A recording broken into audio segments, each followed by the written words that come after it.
rise with me and hold me tight all through the night. You're shining bright, I'm your oyster, baby, you're my pearl. Was that time just ticking away? Yeah, it felt like it. It felt like, you know, when you get a 5, 4, 3, it feels like there should be a blast off. Well, imagine if you had like a condition in your life that kept giving you a countdown from 10 just for no reason. You like some sort of, you know, brain anomaly that kept counting down from 10. You'd be so nervous, you know, you spend your entire life just on tenterhooks. Like when that 5 happened just then, I was terrified for a moment. It's like, remember you guys did that and Lost? You just had a thing ticking down for like a whole season. I can't remember how far off the ticker was. Do you? Was it days or months or? What, the tick down? No, it was only like, it was a 45 minutes, wasn't it? Was it? I think it was a 45-minute tick down. And then if you put the numbers in, it resets it. Yeah, but you don't know what for. Right. Like you were saying, just like if you had a tick down in your life and you don't know what's going to happen, you don't know if your head's going to explode or like the picture's going to fall off the wall or, you know, I don't know. You go to another universe, a parallel one. And do you remember what it actually was for in the end? Like, did it open a bunch of doors that we couldn't get into, or did we all get like a cuddly toy or something when the clock? Lost never actually answered all my questions, if I'm honest. Not sure how many questions it answered in any way, to be fair. There was, I think as I remember it, it was a cog system where the island would move slightly using a cog system. A cog, So say for instance, the island was in a Rolex watch. Then wait, but was it? No. Oh, okay. If it told me that, I'd have liked that, Dom. Yeah. I'd have liked that, but it didn't tell me that. Okay, but all the cogs moved at one point. Right, and try and get some clarification, when the cogs moved, did that movement like pick up polar bears and then monsters, and then they got trapped because they were on the polar bear's on a piece of ice, and as the cog moves, it goes over the piece of ice and picks up the polar bear, and then it wants to get back on its ice, but it's on the cog. And so now, Dom, you're getting somewhere. Yeah. So the cog system has went off a few times before you guys arrived. Is that what you're saying? And so that's how the polar bear and maybe the trees are all shaking because it's on a dodgy cog. Right. And then there's a monster made of smoke. Wasn't too sure what that was about. And then at one point there was a massive statue that only had 4 toes. I wonder if maybe one of the cogs just shaved off one of the toes. So it could easily be done. There's a lot of accidents in machinery like that. That's true. Didn't you know someone who severed their arms in a paper cutting machine? So here's the thing, Dom. I don't know if you know this, but I used to be a bookbinder. I've heard this before I was an actor. Yeah. I used to make books, and I worked in the print finishing department of a printers. Where can I interject? Yeah. Print finishing. So that's someone prints something, but it's not that great, and then you finish it off. Is that what? No. Right. So the printed page, whatever it is, comes to us as a printed page, but that's it. So if it's a book, it will maybe have page 1, 19, 28, 63, 112. Hang on. No, you're okay for the time being, right? Okay. So, so depending how that page gets folded, it then makes part of the book. So in the print finishing, you fold that paper, not manually, a machine does it. Yeah. Then maybe you're on the machine that puts all the pages together. Then you're on the machine that cuts all the edges off. Then you're on the machine that sticks the cover on. There's a lot that goes into making a book, Tom. Yeah. But to get back to your point about did I know anybody get injured? If you go to Madame Tussauds in London, now there is a whole I think now. Yeah. Certainly the last time I went, there's a whole department on injuries and disfigurements from the print finishing department of printers. Oh. Because of all the things that can happen to you. Right. And that has something to do with cogs. Is that what you're saying? In a roundabout way. So the island of Lost was a print finishing department in a big printers that we call the world. It's fun doing the podcast with you, but I feel like I tend to follow it a lot more when we're in person. When we're doing it via computer terminals, I get confused. It's confusing. This is the first time we've done this, Dom, and it's because you've went off, haven't you? You went off for a little bit. You went traveling. You're not in Los Angeles. No, I'm working, but I'm working in Europe, in Ireland, as they say in the United States. Ireland. They put a little R in there. Ireland. Probably because Irish people have an R. I don't know. But I love Ireland. It's beautiful. I don't think we're allowed to say what you're doing there. Well, but we can say that you're flexing your acting muscle. Yeah, it's already gone out why I'm in Ireland in terms of if anyone reads about what projects are being made, it did go out on Deadline. I'm making a show called Moonhaven, which is based on the moon. So I think, it's a fictional moon. It's not the moon that we know, because obviously there's a lot of stuff with gravity and the atmosphere that are very different from how we would navigate around on the moon. But they're using some of these bleaker, more isolated, more unspoiled natural areas to represent a type of moon, I like that, Tom, because that if you had to ask me, it'd be my favourite genre. Moon because films based in Ireland. I normally, I normally ignore your work because it's not a genre that I'd be watching. That's not true. I watch everything you do, of course, but I'm very excited about this one. You're on the moon. I'm on the moon. I think the films. You've grown a moustache on the moon. Well, yeah, but I also think because of the way that my beard is graying, it now starts to look like I have more of a moustache because this is now becoming obsolete. Yeah, that's great. Yeah. So that happens to me. For people who are just listening, Dom has got an amazing, what looks like a moustache that goes all the way around from his nose up to his sideburns. But it's only because there's a bit of grey right here on his chin that makes it almost invisible, which is exactly how I look in my passport. I've got that same look. It looks as if I've got a huge moustache, yeah. I would like to shave my face, but unfortunately for this project, I can't. But I did think it was really interesting that the project that I did before this, pre-COVID, a couple of years ago now in Borneo, I had to grow essentially an old handlebar moustache with a beard, and now it's become my real life. So what's that about? Life imitates art, Tom. You know what I mean? Also, we should point out it's way easier for people watching the show than it is for people listening to the show. But you and I got the same memo and are wearing the same clothing today.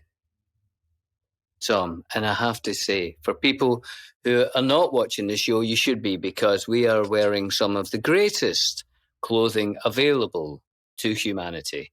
I am wearing the most comfortable hoodie and a hat that will not only defend your eyes from the sun, but will also show other human beings how fashionable and pretty you are. Yeah. It also, in California, shields your head from any acid rain. Exactly. But we are wearing official The Friendship Onion merch. Now, it's taken us quite a while to get this. People have been asking. They say, I'd love to clothe myself in some Friendship Onion. So we listen. Look at Dom. You look fantastic, Dom. Look at that onion just placed there on your chest. I have an onion. I have the words The Friendship Onion here on my forehead. Nice. Look at that stitching. Oh, the quality. My goodness. It was hand-stitched, Dom, by grandmothers in Ireland. And it also fits perfectly on your dog's head because you sent me a photo of that earlier on in the week. Didn't he look fantastic? My dog was just around there. I'm sure he'll show up later in the episode. He's an absolute cracker and he looks fantastic. And it's not only hoodies, Dom. Yeah, go on. There's T-shirts. Hang on. I was going to wear this one. I was going to wear this, Dom, but it's a ladies, you see, and it wouldn't fit over my massive chest. Yeah, your big man Look at the onion. Oh, I like that detail. So that's onion on the front, Friendship Onion on the back. Is that right? There's never too much onions, Dom. Look at that. It's lovely, that, isn't it? Going to get some of that. Anyway, I'm done pitching that for a minute, so I'm going to remove my sweater because I'm quite hot. Then that's a great idea. No, please, be my guest. Maybe you can get your wonderful wife to put on that ladies' T-shirt and model it for us one day. Yeah, well, I'll ask her. I don't know if she'll do it, but she might do. I don't know. I can always ask her. Right, you keep everybody entertained while I remove my hat and sweater. Right, while you do that, I'll tell everyone out there, if they're interested, where they can get hold of wonderful Friendship Onion clobber that you can put in your stockings for Christmas. You can get it from friendshiponionpodcast.com. We have chosen not to include a "the" at the start of that web page. It's just friendshiponionpodcast.com. Some cheeky chappy or chapette took the and made it their own. So drop the THE. It's just the shortcut. It's friendshiponionpodcast.com. Friendshiponionpodcast.com. We don't need the thing.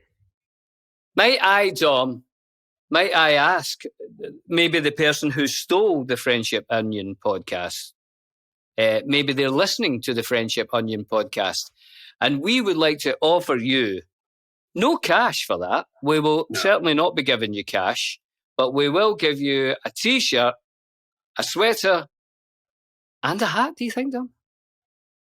I think a hat. Is that too much? And no, that's fine. It's a negotiation. We're in a negotiation. I think I'm going to raise the stakes on the negotiation. A T-shirt, a hoodie, right? A hat, right? And if the person is interested, we'll have them on as a guest on the show to ask them about why they chose that Friendship Onion podcast address. I'd like to ask them That's why. Right. So if you are the person who took the Friendship Onion podcast as, what would you call that? A name? What is that called? Domain. A domain. A domain, yes. If you took the domain, the Friendship Onion podcast, then please get in touch. You'll get a T-shirt, a hat, a sweater, and if you want, you can appear on the show and explain to us why you go around taking names of shows. I think it would be an interesting conversation. I wonder what else they've got. I think it will too. Yeah, maybe some people do it for a living. That would be a good living. You could just sit all day and say, what shows are coming out? And then just get ones that are kind of maybe about to run out. Really good ones like Dracula.com. Bet you could sell that for a lot. Well, I think I might not be right here, but I thought that's why 20th Century Fox changed their name to Fox Searchlight is because somebody bought 21st Century Fox and they refused to pay for it. I think. But you've got to pay for it because that's the whole idea. Otherwise, you've just got it. And what you got to do with it? Do you remember when we did... Like what the guy who's got the Friendship Onion podcast, what's he going to do with that? I don't know. But maybe he'll tell us when he comes on. Yeah, he can make a name for himself if he comes on our podcast, or she, and comes on our podcast and explains themselves. But do you remember when we first got to... Well, not first got to New Zealand, but very, very early in our New Zealand rehearsal process, I believe it was Mark Ordesky, or it might have been Ian McKellen, but I'm not sure how I'm confusing those two. But one of the two of them said to us, you should buy your name as a domain. You should buy billyboyd.com. You should buy dominicmonaghan.com. Yeah. And I didn't really bother. And someone definitely does have dominicmonaghan.com. Yeah, somebody took Billy Boyd as well, because I did have a website for a while, and it was billyboyd.net, because that's all I could get. Right, I think I did. I couldn't get .com. How's the weather in Dublin, Tom?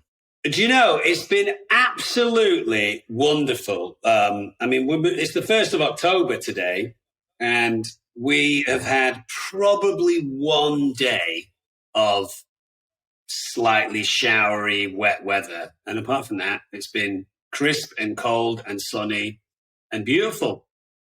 So have you bothered buying an umbrella? I would ask you. You put an extra syllable in there, an umbrella. Yeah. Is that not umbrella? That's right, isn't it? An umbrella. Would you just go umbrella? Yeah, I just go umbrella. Umbrella. Isn't it spelt with an A in there, though? Umbrella. I don't think it's umbrella. I think it's umbrella. I think it's umbrella. Okay. Agree to disagree. Let's ask John. Is John on this special? Is it spelled not only in America but also in the UK, John? Is it spelled umbrella or umbrella? I honestly have never even heard of this second option. It's always been just umbrella to me. Really? Oh no! Really? Wait, you're saying somewhere in the world they say umbrella? Like really umbrella. I think it's UMBRELLA. Umbrella. UMB, B, and then put an A after the B. Like the opposite from the alphabet. Umbrella. I see. Yeah, I've never heard that in my life. It's just like how you say tuna. Tuna. Tuna. Or vitamins. I notice you all say vitamins. We say vitamins. Yeah. Yeah, that's good. Are you still Googling for umbrella, John? Don't get onto vitamins now. I think it's just umbrella. Well, so now you say that, Bills, because I'm very close to my front door. I always have a pocket-sized umbrella by my front door because we're in Ireland. An extender. Yeah, it's a good one. Here, I'll show you. It's a good one. I shall return. He's off now. An umbrella's always good in the rain. Oh, here you go. That's about as small as a pocket umbrella gets, with it still being a decent umbrella. Don't do that above your head. Don't open that above your head, Tom. Oh, God, you've opened it above your head indoors. That's unlucky, that. Is it? I thought that was walking on the ladders. No, putting an umbrella up indoors over your head. John, very quickly Google how you get rid of the bad luck for that, would you please? You probably have to turn around 3 times, spit, and say Queen Victoria or something. I'll do that anytime you want. That's we're really putting John to work today. Yeah, it's good. It's been a while. Anyway. I mean, we don't even know where he is. It could be in Peru. Blah, blah, blah. Since they've been away, you and I haven't really played that much League of Legends, have we? So this League of Legends update is going to be very, very different. You've been playing with new pals. You got new friends, Bills. Dom, I've got lots of new League of Legends friends because you're in a different time just now. I mean, you're back and forward. We know that. And I'll see you in the studio. But at the moment, while we're apart, I can't get the times worked out where we can get on the Rift together. So I have started playing with some other people. And one of them said to me, you know what? You should play Nami. He's a support in the bottom. And Dom, I love it. she's like what do you call that? A lady that's half fish, half lady under the ocean. Remember they made a movie? Mermaid. A mermaid. And she's got a tidal wave, Dom. So when everybody's in a big fight, I just go like this, and I fire a tidal wave, and everybody flies up in the air, and then all my team can kill them while they're just up in the air. What does it do to the allied team? Do they fly up in the air as well? My team, no, they're fine. They just ride through it. Lovely. And she's got a brilliant heal, so she can heal my team as well. Really good. Or herself. Nice. She's got a bubble. She can throw a bubble at somebody, and if the bubble goes in them, it lifts them up in the air as well. And say I was playing with you, I can put 3 bubbles on you, and your next 3 hits at anyone will slow them down and give them more damage as well. Oh, nice. I was so much there. I made myself thirsty, Tom. I'll just have a drink. Have a little, out of my new water drink. bottle. Oh, look at that. Oh, wow. The quality. Right. Look at that. I tell you what, Tom, that's nice, isn't it? Yeah. In case you're only listening, Billy is putting up a wonderful drinking vessel. Available at friendshipionionpodcast.com. Not the Friendship Onion Podcast. No, friendshipionionpodcast.com. And I tell you what, Tom, water has never tasted so good. And look, Tom, it comes with a carabiner. That's free, that comes with it. Amazing. Incredible. You can stick that on your bag. You can stick it on the end of your umbrella. You can put that wherever you want. And that'll just hang there for whenever you feel like you might be dehydrated or just need a little pick-me-up. Yeah, that's wonderful. Another thing you can do, Tom, when you're on set, if you're feeling a bit under pressure one day, you can fill that up with vodka, sip away, no one will ever know, Tom. Yeah, great. That's a great little tip. I love that. Just going back to League of Legends for a second. Does Nami have a trident? A trident, yes, she does. That's where the 3 bubbles come from. I suppose, and she'll point that at people. But to be honest, you know, what's your normal hit called? What's that called again? You like your basic attack. It's not your Q. Your basic attack. Your basic attack is she doesn't do much damage with that, to be honest. Okay, all right. But I really like her. I think she's brilliant. And Dom, you'll be very proud of me here. I got my first S+. Yeah, I love that. That's brilliant. I can't wait to see it. I got an S-, and then the next day I get an S+.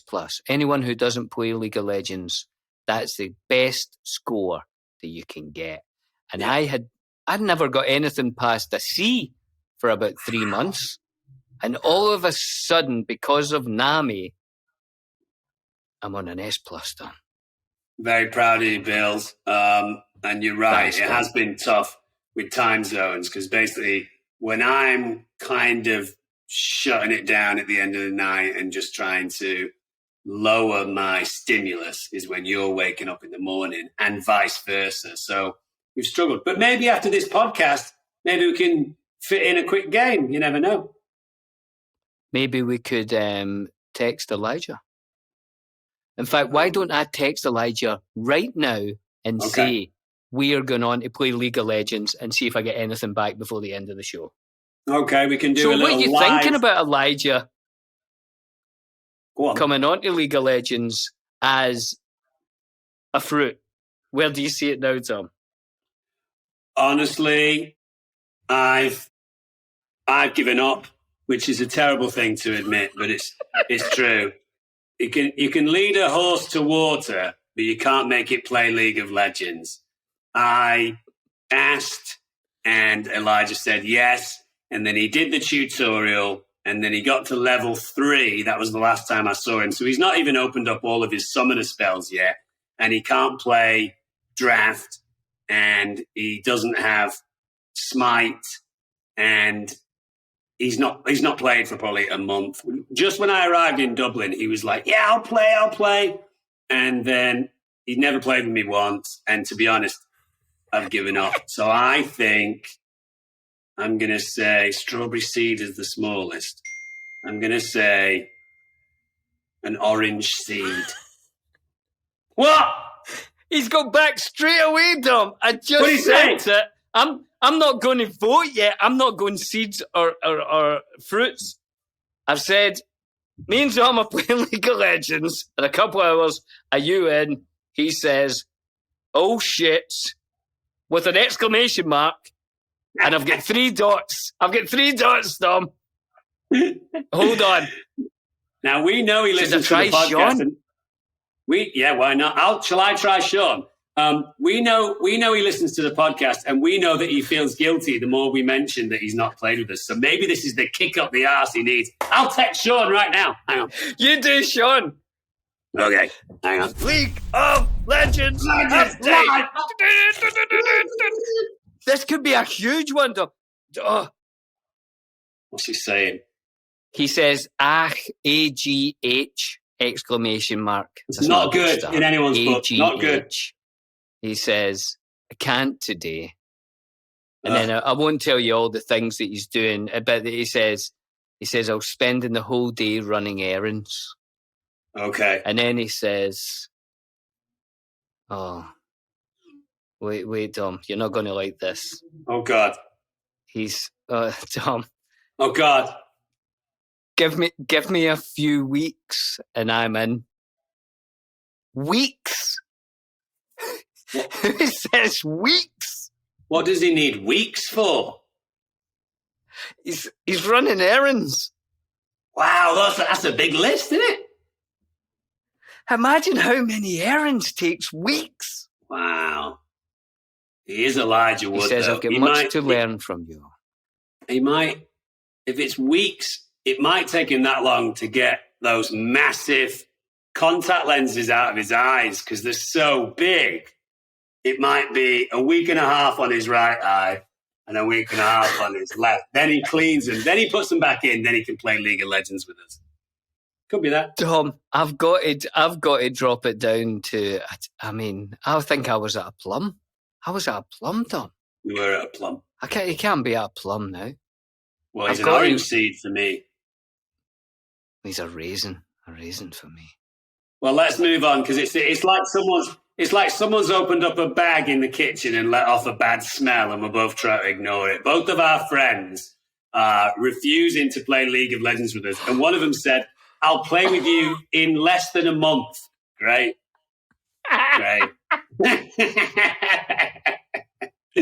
All right. Hey, we've had some questions. That does seem like. I mean, if you were trying to woo a young lady, and she said to you, "I'm running some errands today, but maybe we could hang out in a couple of weeks." A few weeks. That's probably it. A few weeks. Oh, emails and real mails. Fast as tigers, slow as snails. Anyway, moving on. We've had some questions. Moving on, Tom. Shall I read the first question out, and we'll see where this takes us? This question, please, Tom. This question comes from Julie S. in Huntsville, Texas, and she says, "Dom and Billy, were you aware of the Lord of the Rings musical that started in 2008? My friend Jessica and I have been listening to the soundtrack, and we actually quite enjoy it. If you were aware of it, what are your thoughts?" There's a lot of questions here, by the way, from Julie S. "Would you ever consider playing in a musical where you have to sing and dance? I love your show more than warm bread and butter." So basically the questions are, did we know about the Lord of the Rings musical? What do we think? And have we ever wanted to be in a musical? Well, Dominic, this would have been a totally different answer from you 5 years ago. I know True. that for a fact. Dom was never a fan of musicals, and then something happened, and I'm not even sure what it was. It could have been Les Miserables, was it? Are you eating a gummy bear while we're talking? Yeah. Sorry about that. Absolutely delicious. Satiating myself, but go on. Myself, I've always been a fan of musicals. I love them. I like the more sort of modern ones, probably the best. Like Rent and Hamilton now and things like that. But I like all musicals, and I like the old German, the sort of the threepenny opera, the Threepenny Opera, that kind of thing, Brilliant. Brechtian. But yeah, I love all musicals. And I did hear about The Lord of the Rings, and I never got to see it, which was a real shame. Because I think in my mind, I just thought it would run forever. I just thought, oh, well, that'll probably be a huge success. And I think they had a lot of problems. As I remember it, did they not have a very difficult stage setup that for the first few months wasn't working well? Right. Is that right? Or am I thinking of Spider-Man? I think Spider-Man did have its own problems on the Broadway. On Broadway. Yeah. When you say difficult stage system with the Lord of the Rings show, is it a series of cogs? It was all cogs that didn't quite fit. And then so you'd be in Lothlorien, and then the cogs would move, and it would be a hill in the Shire. This is what it was in my mind. I never saw it. I don't know. Yeah. But for whatever reason, it didn't last, which is a real shame, I think. But I've never heard the music, so I don't know if it's any good. And if a musical doesn't have great music, then that would be the major fall down. So hopefully the music's good, and we see it again sometime. And, Dom can be an Aragorn this time. He'll be wonderful. I think like a musical with bad music, it's not really a musical, really, is it? It's like a hot water bottle with cold water in it. It just becomes a bottle then. It's not performing the function. So like a musical with really bad songs, like that's what you went to go see and do, is sing along and have fun with it. So no, I'm not saying that it had bad songs. I don't know that. It might have been brilliant, but I know that it failed. I know it didn't last. The cogs, I think. A series of cogs. Now, well, I'm gonna answer that question. I like that you answered for me, Bills, and I would say it was 89% accurate. I used to like musicals. That's how I got into acting. Obviously, Wizard of Oz and Grease and Bugsy Malone and Oliver Twist and all that kind of stuff. Then I did go off it probably in my mid to late teens, all the way up until you and I becoming pals, all the way up until you telling me, oh, you're missing out on some really great musicals that have been made, and Broadway is a great experience, and there's some great things to see on the West End. And I was kind of like, I don't know, not really for me type thing. That might have been my own insecurity, because I just thought, well, I don't necessarily think I'm going to be doing musical theatre. So maybe I just kind of, pushed it away a little bit.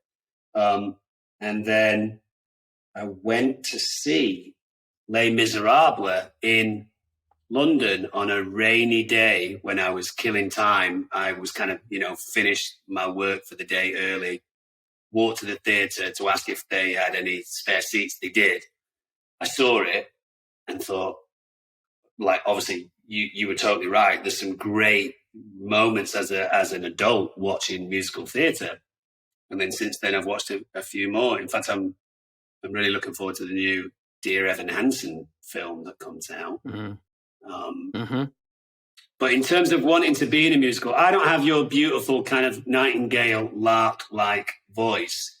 I just kind of grunt my songs through, whereas you actually have some finesse to your voice. So I can't really see me being in a musical unless there's characters in musicals, that sing like Van Morrison or David Gray.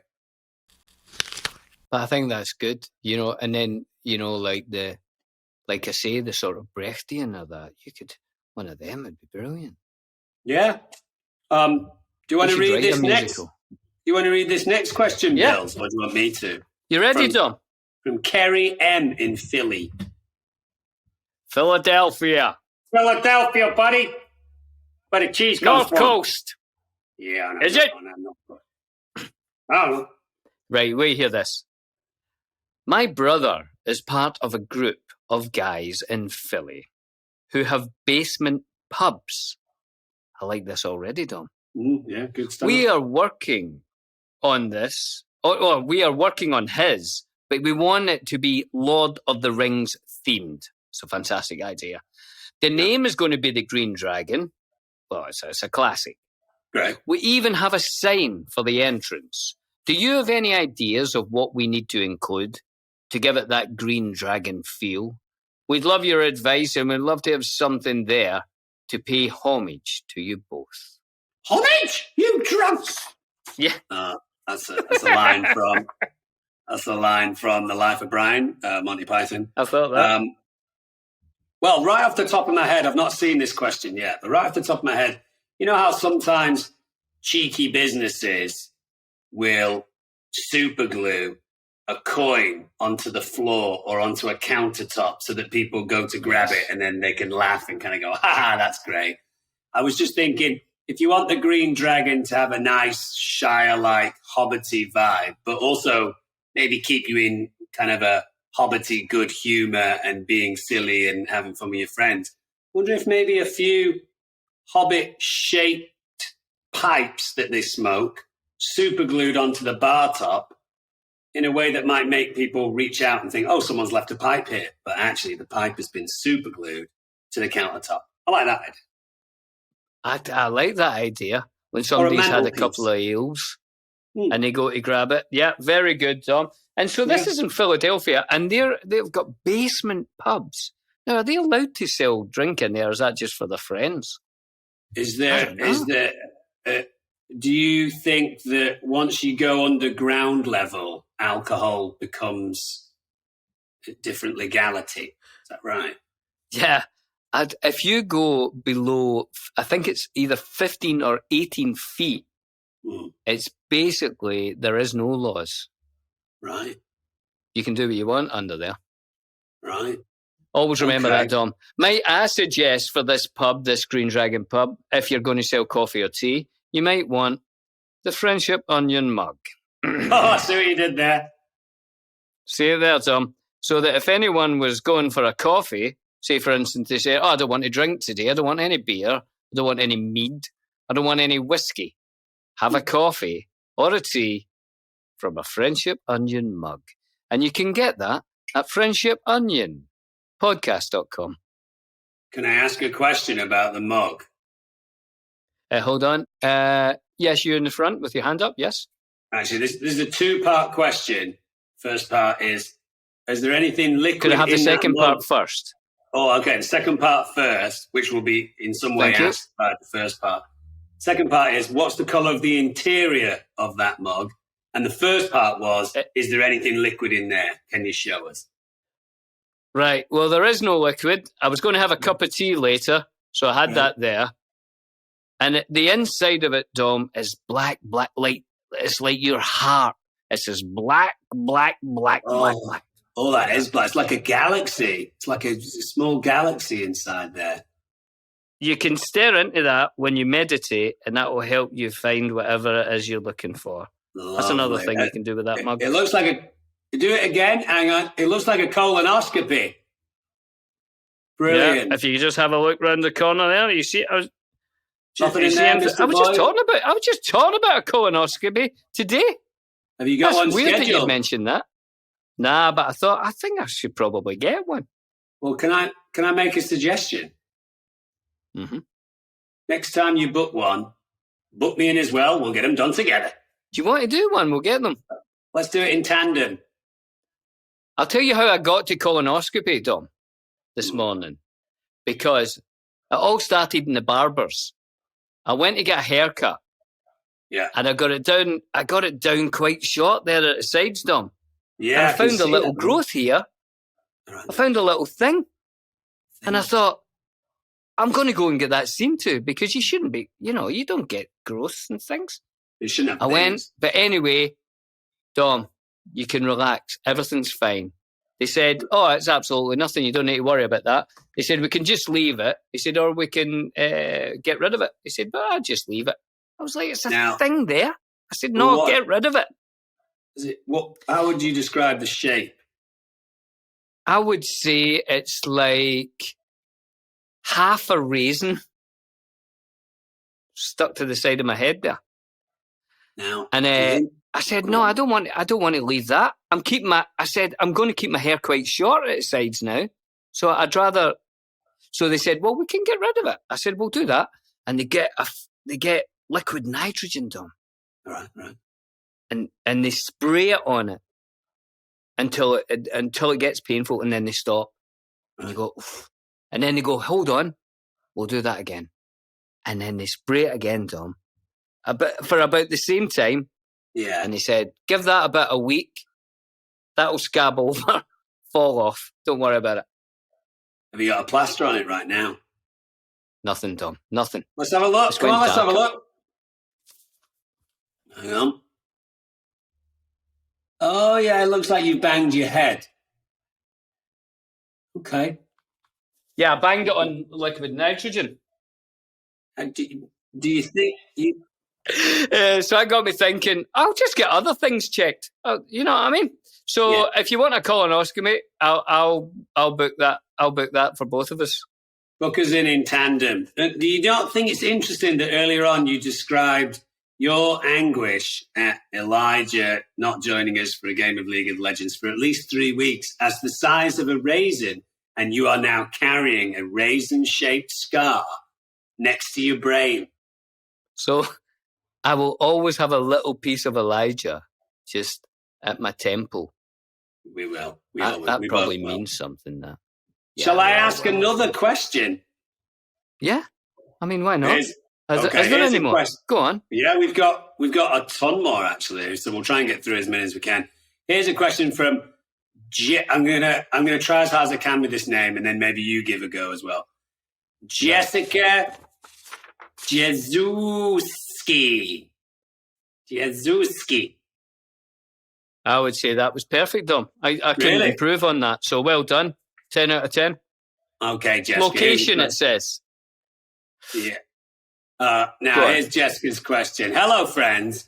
I have a question that I have used as a gauge for all new people I've met for a while now.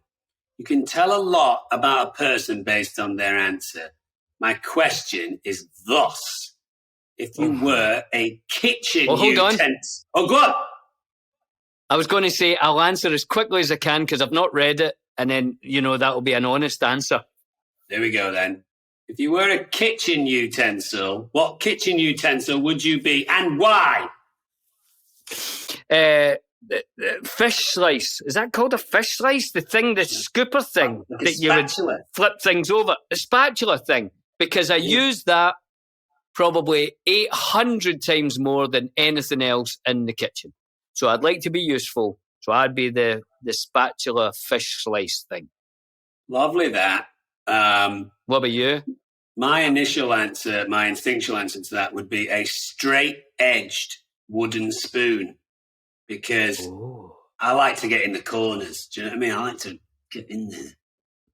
Get right in and get it all worked out. Ask all the questions. Like with a colonoscopy. Did they scrape? I don't know. Yeah.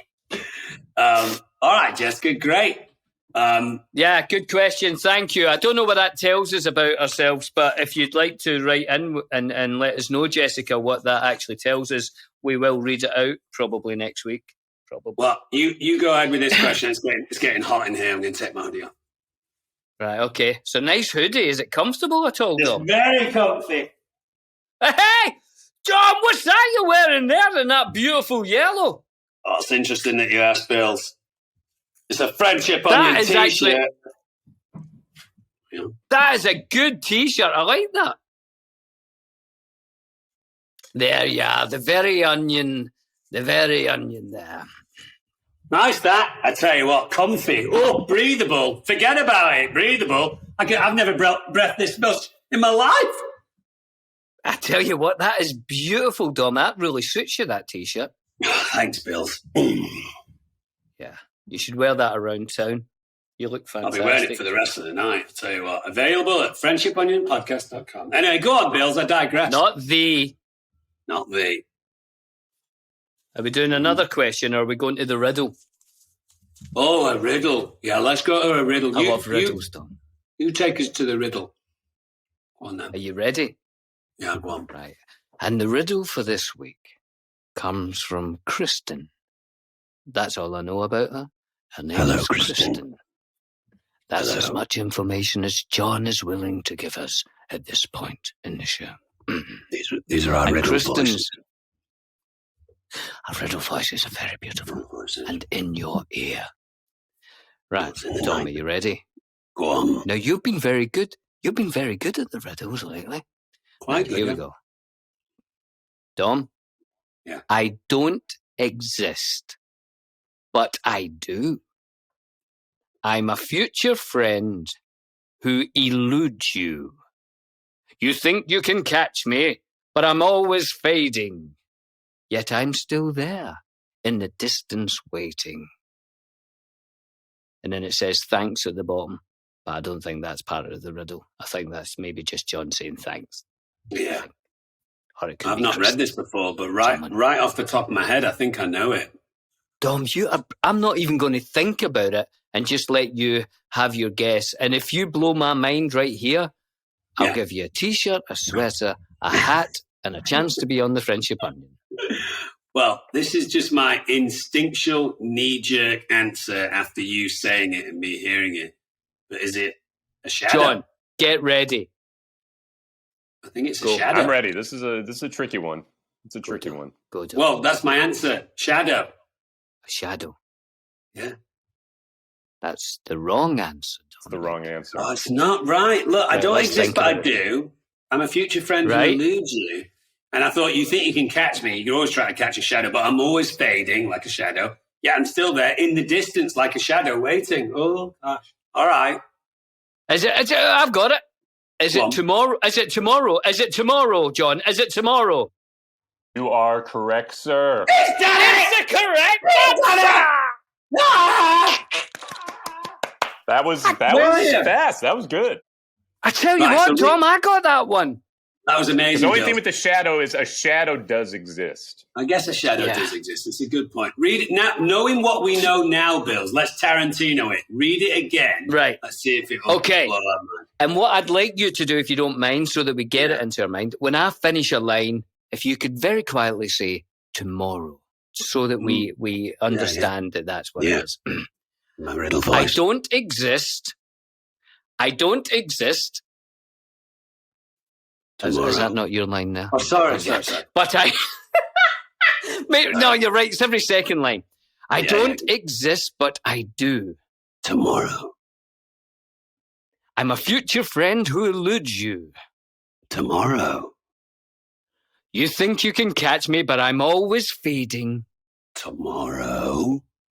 Yes, I'm still there. I'm in the distance, waiting. Tomorrow? And then there's thanks. Thanks.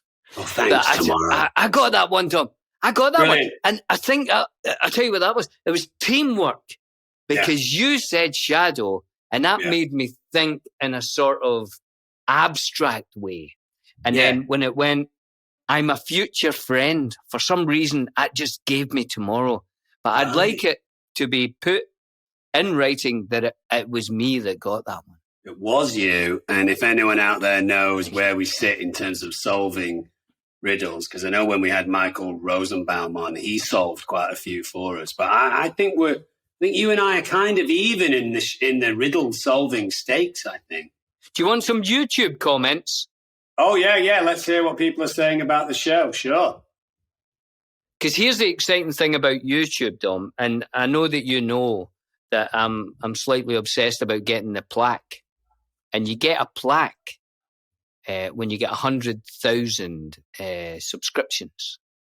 We, at the moment, have almost 98,000 subscriptions. They're so close. So 2,000 in a world of how many people are in the world, Dom? I think do they say about 10 billion at this point? Well, that's a lot of people. We just need 2,000 people to subscribe. So get your friends, get subscriptions, and then we can get the plaque. We're building at no expense, or huge expense maybe, an amazing set for me and Dom for the Friendship Onion. And we'd like to put that plaque up there on the new set. Yeah, so we're not in the please studio. Subscribe to YouTube. We're currently not in the studio right now because obviously I'm away. But by the time I get back, hopefully in the next kind of month or two here, we might be moving into our new studio, and wouldn't that be lovely to have a plaque commemorating? We could maybe get a little mini curtain for it as well, and we could open it. You know that thing where you see every week, and maybe it could have a little theme tune. Brilliant. Right? Yes. I'm the plaque. I'm the plaque. I sit there behind your back. Can you see me? I'm the plaque. 100,000 guys, followers, something like that. All right, back to you two. Go on. Molly Brainard says, I've just moved across the country and I'm all alone in an unfamiliar place. I've been feeling a bit homesick, but, lads, watching the Friendship Onion makes me feel so much better. Thank you for making such a brilliant and enjoyable show. Come on, Molly. Thank you, Molly. Thanks, Molly. That's very sweet. That's nice, isn't it? It's nice to hear good things like that. It is nice. It is nice to hear good things. Although I admit, I think we talked about this a while ago, that both of us coming from Britain, we always feel a little bit self-conscious about people being complimentary towards us, right? And this is just the section of the show where people say nice things about us, which is a bit weird. But anyway. Well, maybe, yeah. I was going to say maybe we could read out some of the bad things as well, but I don't think I want to do that. That'll just make me feel sad. Why don't you read this Apple review, Billy, because I know that you're a big fan of farting. This includes farting. Oh, yeah. Well, this is from Shin, with lots of N's. If I had to say how many, I'd say 10 between them. Shin says, I broke wind in my chair just like Billy. Did I break wind on my chair, Dom? I don't remember. I mean, you have broken wind on a chair, but not on the podcast. On the podcast, I think broke wind in my chair just like Billy. In excitement once I discovered that this podcast existed. They should have been doing this years ago. By far the most entertaining and hilarious podcast out there. You're right. It's hard to read nice things about yourself, isn't it?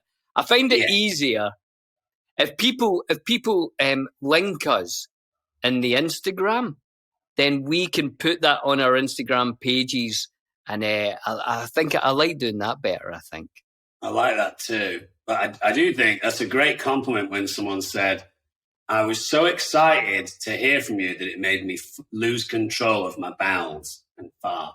It's great. Billy and Dom eat the world. Right, what are we up to now, Dom? Well, there's a hornet's nest that we're going to open up here because we usually eat the world, and we could talk about which is one of our favourite things. It is. Not only that, but this week, since I'm in another country, I suggested something that we should eat, and I forgot to get it. That is, I mean, it's an amateur mistake, Dom. It's an amateur mistake. I knew. You know that thing where what do you think? You know that thing where you have something on the back of your mind that you can't quite work out? I knew that there was something, but I had a bunch of different lists that I was trying to take care of today, and I forgot to eat the world. Well, I'm actually quite hungry, so shall I eat the world quickly, and then you can, say what you want to say about that? Give me a second to go and get my Jaffa cakes. Okay, you've slightly let the cat out of the bag, but that's fine.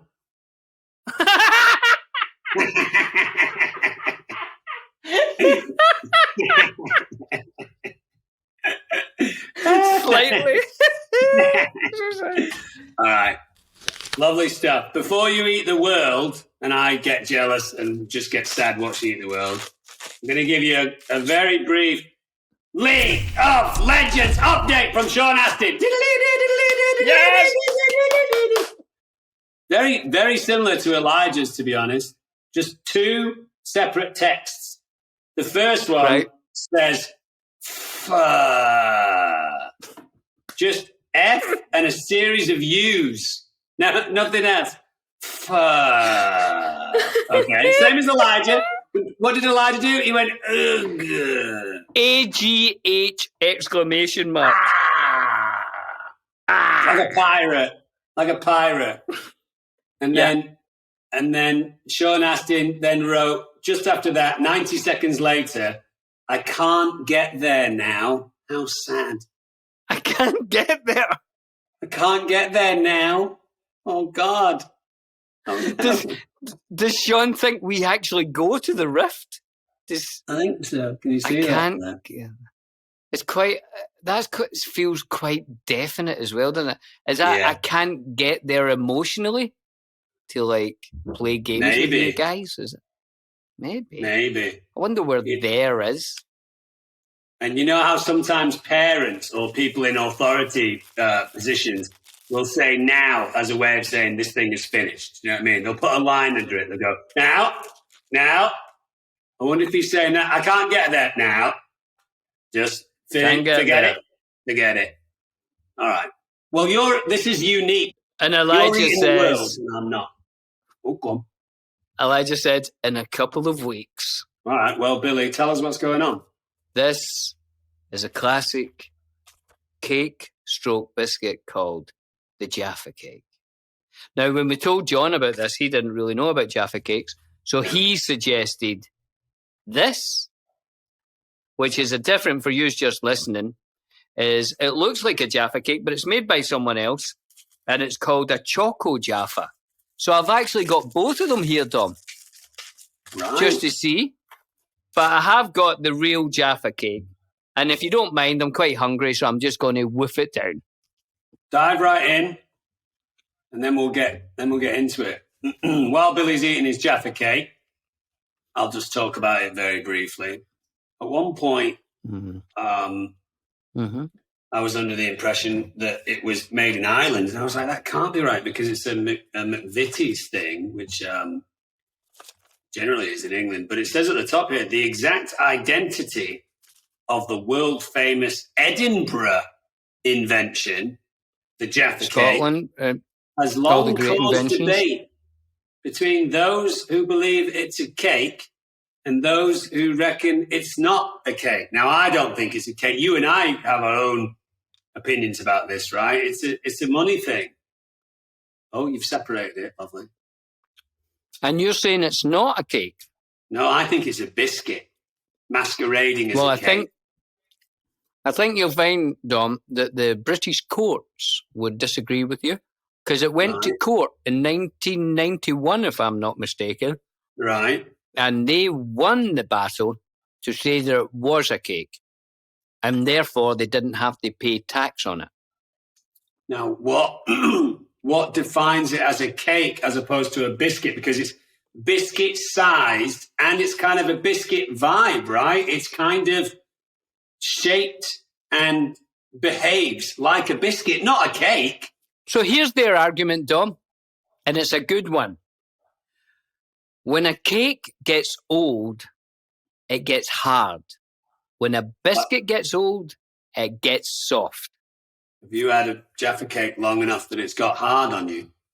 Look, I've done what I used to do as a kid. I've eaten everything except for the orange centre. Look at that, Dom. It looks like a doubloon. Yeah, I'll tell you what that is.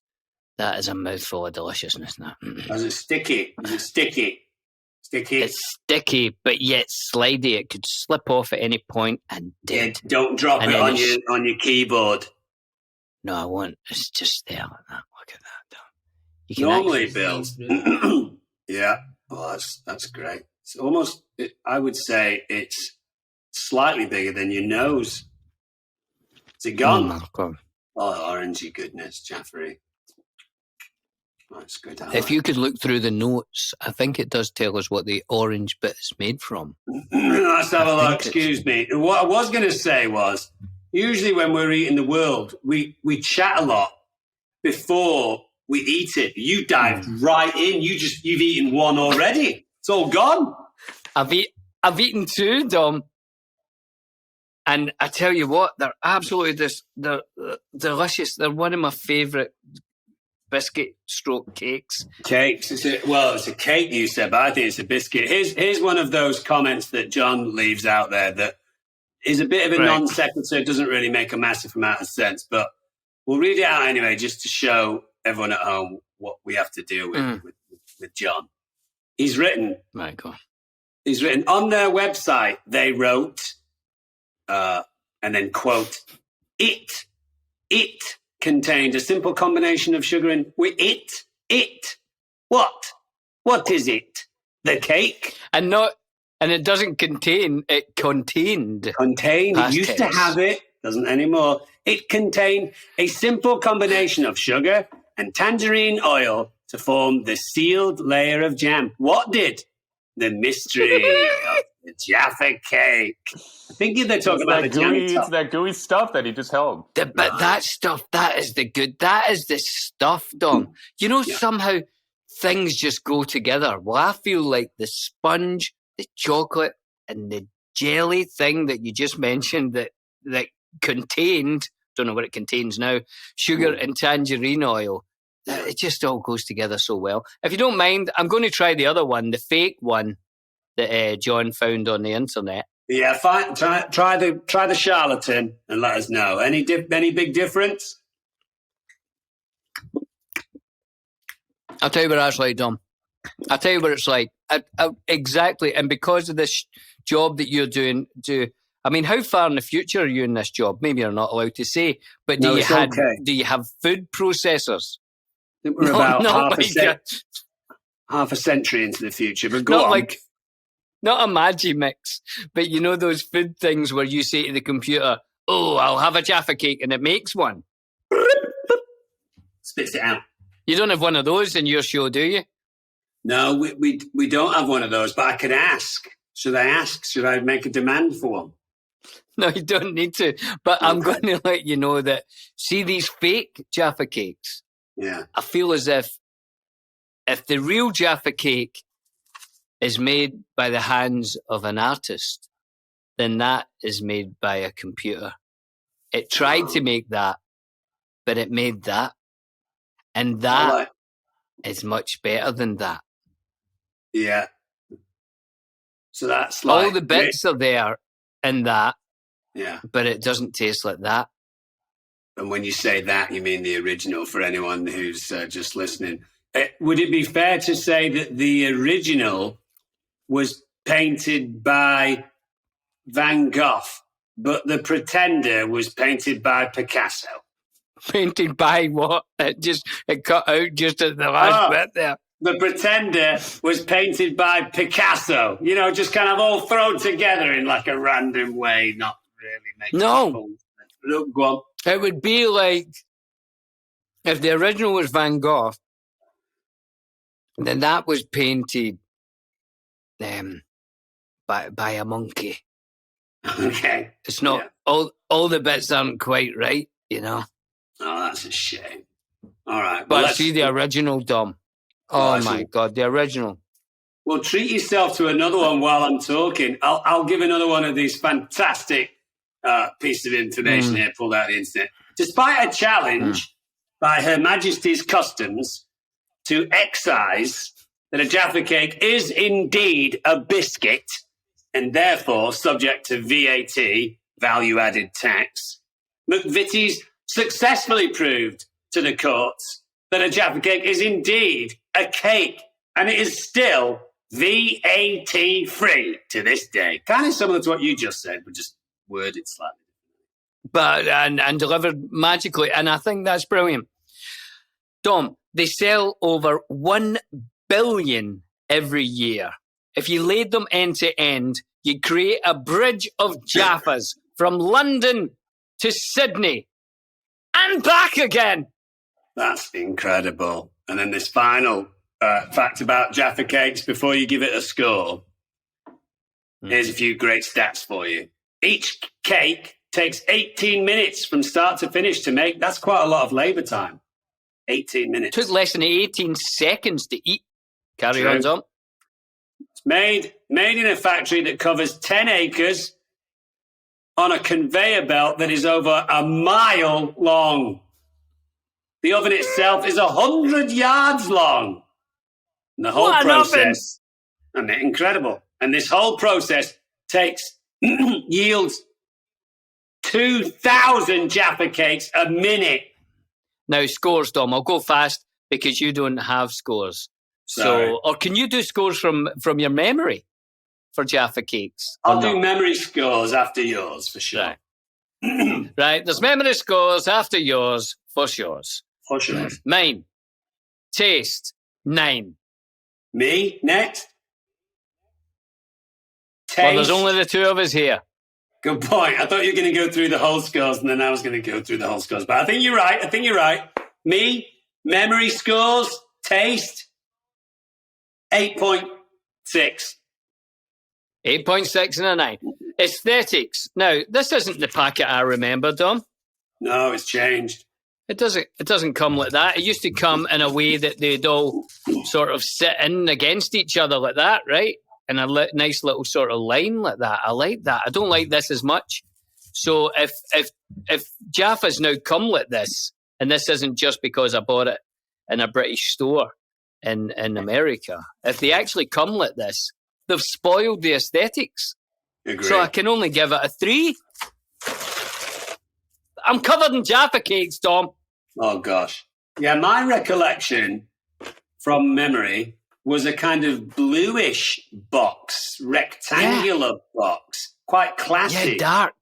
Not orange. Hard cardboard. No, I don't like this. I'm going to give it a 2.7 for aesthetics. Although the biscuit itself, could you hold that up? Because it doesn't seem to have changed too much. The biscuit itself is iconic. It's like a small, thin, unidentified flying object, miniature size. Yeah, lovely. So I think I think the aesthetic of the biscuit is probably closer to a 4. That's a good. No, you're right, Dom, because the aesthetic of the biscuit with that little ridge for the orange is absolute. I mean, that is class. It's world class. It's an iconic shape. Now, usefulness. I like it with a cup of tea. I don't know about you, but I like a little cup of tea dunking thing. You just dunk it in there. Lovely. What could be nicer, Dom? Can you think of anything that you could do with the Jaffa Flat? Could you throw, those toys back in the day that you used to throw at a window and then they'd kind of stick on the way down? Could you use it as one of them? Like a sticky mini frisbee? Well, I mean, maybe. Like, could you use it in, like, at the seaside to see if it does that bouncing thing? Skimming. Maybe. I'm sure you could do things like make a cake. If you didn't have all the stuff to make a cake, I'm sure if you were a good chef, you could like cut the orange piece off and make that the top and use the biscuit as the base. I'm sure you could do something. Well, can I ask you this? What would you call a Jaffa cake? A Jaffa cake? Oh, wow.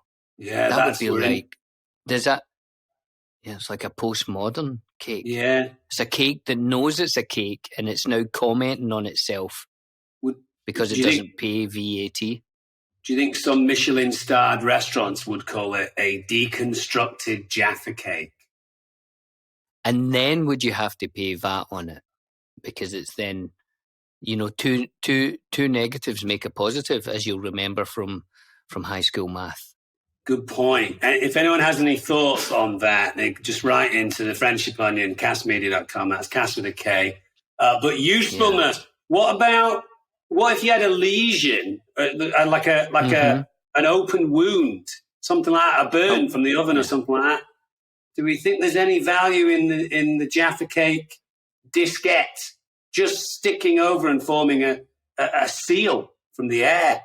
Like it's a second skin, if you would, but an orange skin. Orange shade, orange scented. I don't see why you wouldn't, Dom. If you had nothing else in the house, didn't have any super glue, then I think the orange from a Jaffa cake would be quite usul for that. So after that discussion, I'm going to have to give it up there as 8.7.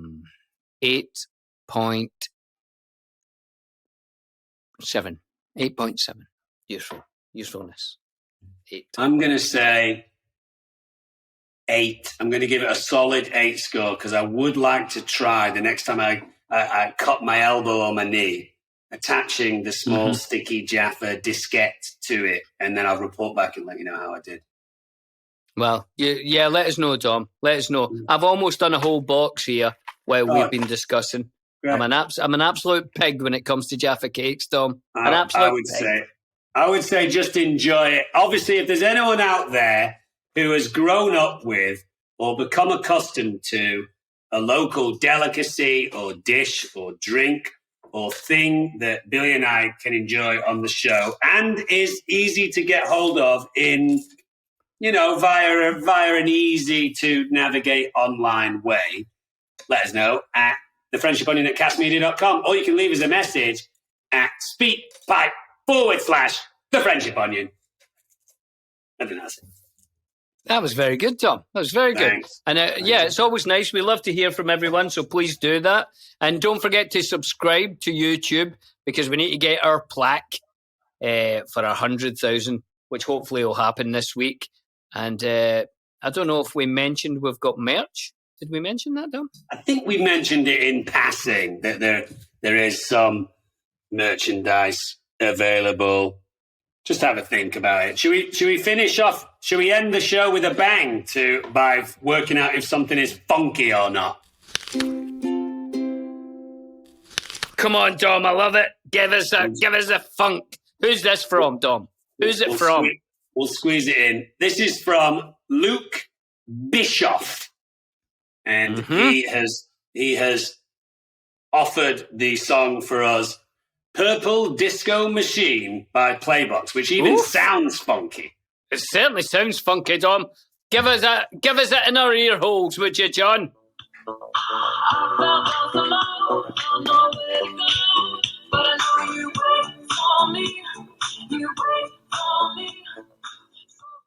Oh, it's a good tune. Thanks for that, John, for letting us hear that. And obviously, thanks, Luke Bischoff, for sending that through for us to listen to. What did you think, Tom? I thought funky. I thought definitely funky. I'm going to say that was the Pointer Sisters funky. Right. Nice. I liked it as well. Judging by the actual name, Purple Disco Machine, it had a little disco thing going on, didn't it, Dom? Sure did. And I'm going to say Tom Tom Club funky. Oh, lovely. Lovely. I like the Tom Tom Club. Great. Well, I think that's a wonderful way to finish the show. Of course, if you guys have any suggestions for us, for songs that you've grown up with or that you've just got to know that you think are really, really funky, let us know, because Billy and I love continuing to grow our own playlist, and hopefully you guys' playlist too. Yeah, we love it when people introduce us to things that we haven't seen or heard or read. So please send ideas for us. We love that. And Dom, it's lovely to see you. I know that you have to go and work and you have to go and travel the globe, but it's nice when you're here. But it's lovely to see you on my computer screen. And I'll see you when you're back very soon for one of your breaks, and then head back over. And anyway, it's lovely to see you, Dom. William, it's always a pleasure to see you too. I'm sorry that this happened to be the first ever singular Billy and Dom Eat the World episode, but I think you absolutely nailed it on your own. It was absolutely delicious. I'm going to eat some more. Why don't we go on League of Legends while we're both together before you go to your bed? Let's do it. All right. Hey, we'll see you guys next week. Don't forget to rate, review, subscribe to The Friendship Onion. Bye.